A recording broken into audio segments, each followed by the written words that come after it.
Idiocracy was not supposed to predict the future. It was meant to warn us. Satire, a joke, a funhouse mirror held up to society with the hope that we would laugh, shake our heads, and walk away determined never to become the world it portrayed. But somehow, the warning became the world we ended up building. Not instantly, not dramatically, but slowly, quietly. One small compromise at a time. One mindless trend at a time. One forgotten skill, one skipped question, one unchecked assumption at a time.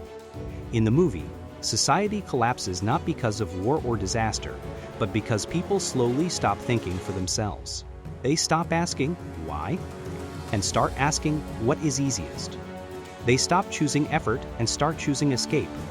They choose convenience over curiosity, entertainment over education, noise over knowledge. And when you compare that fictional world to the one we live in today, it becomes a little uncomfortable. Look around.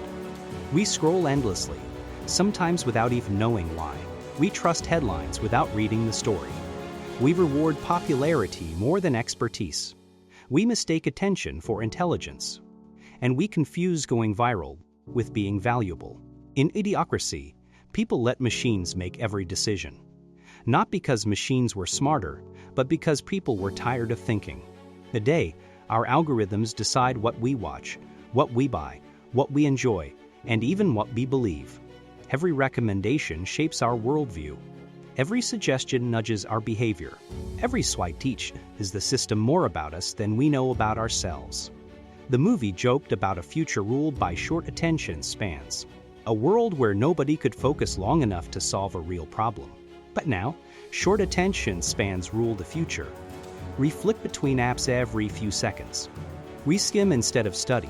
We react instead of reflect. We crave instant results, instant answers, instant gratification. And in that rush, depth becomes optional. Thinking becomes optional. Idiocracy imagined a world where corporations replaced common sense, where ads were everywhere, where entertainment was so loud and constant that people forgot how to think in silence, where everything funneled into distraction instead of growth. And somehow, that part feels less like fiction and more like Tuesday. We wake up to ads. We fall asleep to ads. We scroll through ads disguised as content. We live in virtual billboards, nudged and pushed by companies that know our weaknesses better than we do. But here is the twist the movie never showed. A twist that never made it into the script. We do not have to become the world it predicted. We do not have to surrender our ability to think. We do not have to let automation replace imagination. We can still step back and ask questions. We can still think critically. We can still break the cycle of mindless consumption. We can still choose curiosity over comfort. We can still choose depth over distraction. Idiocracy was not about laughing at a dumb future. It was about recognizing a dangerous pattern unfolding in slow motion. It was a reminder to stay aware in the present. A reminder that intelligence does not disappear overnight, it erodes when we stop exercising it. A reminder that society does not collapse from a single event.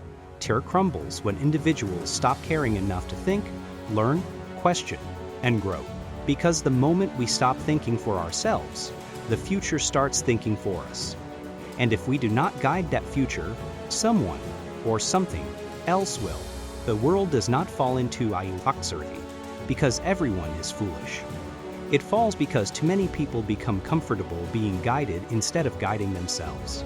So the next time you feel your attention drifting, the next time you notice a headline designed to provoke, not inform, the next time you catch yourself scrolling for hours without remembering what you saw, pause. Ask yourself whether you are choosing your thoughts or letting the world choose them for you. The future is not fixed, and idiocracy does not have to be our destination.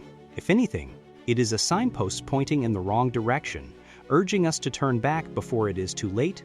Leave a comment below. Share, like, follow, and subscribe for more.